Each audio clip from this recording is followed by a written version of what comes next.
Les aigles se rassemblent. Lettre du samedi 13 avril 2024 du frère Joseph Branham aux aigles qui se rassemblent autour de la voie du 7e manche. Chère celle de la terre, ô chère épouse, quel moment nous passons assis ensemble dans les lieux célestes, dans la présence de la parole, arrivant à maturité, reconnaissant qui nous sommes, d'où nous venons et où nous allons. De savoir du plus profond de notre cœur que nous sommes maintenant des fils et des filles de Dieu. Pas nous le serons, nous le sommes maintenant. Nous sommes les attributs de la pensée de Dieu. Quand Satan nous attaque et qu'il essaie de nous montrer nos erreurs, notre passé et nos manquements quotidiens, quand il tente de nous briser dans notre pensée et dans notre esprit avec ses mensonges, nous lui rappelons et nous lui disons simplement: Dieu, dès la fondation du monde, m'a vu d'avance. C'est vrai, Satan. Moi, et il a envoyé Jésus pour me racheter. Voilà. Maintenant, Satan, quitte-moi, car le sang de son Fils parle pour moi. Je ne peux pas pécher. Mes erreurs, oui, mes nombreuses erreurs, Dieu ne peut même pas les voir. La seule chose qu'il entend, c'est ma voix qu'il adore et le loue. Et la seule chose qu'il voit, c'est ma représentation. Notre représentation nous rassemble de l'Est et de l'Ouest, du Nord et du Sud. Nous unissons sous la parole qu'il a pourvue sur bande pour son épouse. C'est la seule chose qu'il honorera, car c'est la voix qu'il a pourvue. Quelle sera la prochaine chose qu'il nous dira et nous révélera?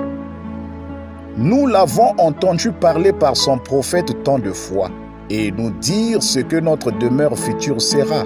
Mais cette fois-ci, ce sera comme si nous n'en avions jamais encore entendu parler. Écriture. L'architecte divin a conçu ceci pour ses bien-aimés. Voyez, oh, quel endroit glorieux ce doit être quand la nature divine, un architecte divin l'a conçu pour un attribut divin, prédestiné de façon divine par un Dieu divin qui est l'auteur de la vie divine. À quoi est-ce que cette ville va ressembler? Pensez-y. Fin de citation, frère Joseph continue. Nous pouvons à peine nous contenir. Notre excitation et notre expectative sont à leur comble. Nos cœurs battent la chamade à l'idée d'écouter Dieu nous parler directement et nous dire qu'en ce moment, il est en train de concevoir et de bâtir notre nouvelle demeure afin que nous puissions vivre avec lui pour l'éternité. Qu'allons-nous entendre d'autre?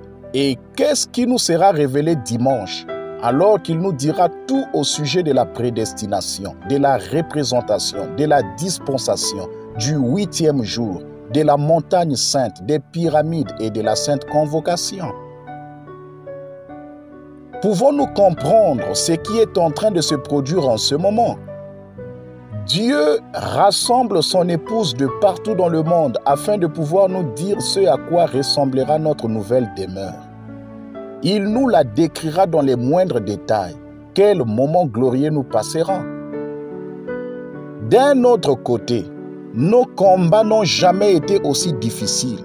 Satan nous martèle comme jamais auparavant. Ses attaques ne semblent jamais diminuer ou s'arrêter. Mais gloire à Dieu, notre foi en sa parole n'a jamais été aussi grande. Notre foi de savoir qui nous sommes est ancrée si profondément dans notre âme que nous ne pouvons pas être ébranlés. Nous n'avons rien à craindre, aucune raison de nous inquiéter. Notre Père s'occupe de nous complètement. Il guide et dirige chacun de nos pas. Il nous tient dans la paume de sa main. Satan n'est qu'un bluffeur dont la fin est imminente et il le sait. C'est lui qui a peur. Il sait qu'il a affaire à l'épouse de la parole parlée de Dieu et il est vaincu chaque fois. Nous sommes la parole. Nous étions en lui dès le commencement. Nous n'allons pas l'être un jour. Nous le sommes maintenant. Si nous sommes la parole, alors nous pouvons prononcer la parole si nous croyons seulement et nous croyons. Vous êtes soit un croyant, la parole, soit un douteur, pas la parole. Il n'y a pas une seule fibre de notre être qui soit incrédule à l'égard d'une seule parole. Voilà, nous venons de prouver à Satan. Nous sommes la parole. Nous sommes peut-être la peau sur la plante du pied, mais nous sommes quand même une partie du corps. Alors, quand ce menteur attaque l'un de nous, l'épouse s'assemble de partout dans le monde et nous lui donnons un grand coup et encore un grand coup avec la parole. Quand la maladie afflige l'un d'entre nous, nous nous unissons et nous lui donnons un grand coup. Quand l'un d'entre nous se sent las et découragé, qu'est-ce que nous faisons tous? Nous lui donnons un grand coup. Nous rentrons à la maison épouse. L'heure est venue. L'épouse s'est préparée. Nous sommes dans l'arche. Il a fermé la porte et nous sommes en sécurité à l'intérieur. Nous pouvons entendre la musique pour que l'épouse descende l'allée pour être unie à l'époux. Nous serons en lune de miel pendant 1000 ans. Puis nous irons tous ensemble avec lui vers notre demeure future. Ne manquez pas ça, mes amis. Il n'y a qu'une seule voie qui a été pourvue et confirmée par Dieu. Les bandes.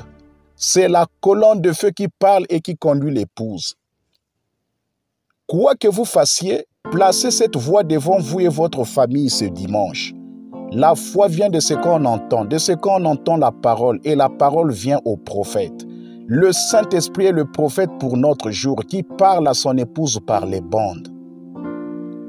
Vous êtes les bienvenus si vous désirez vous joindre à nous ce dimanche à midi, heure de Jeffersonville, alors qu'une partie de l'épouse s'unira pour écouter tous en même temps. Dieu parlait par son puissant ange pour nous dire tout au sujet de la demeure future de l'époux céleste et de l'épouse terrestre. Du 2, 8e mois 64. Frère Joseph Branham.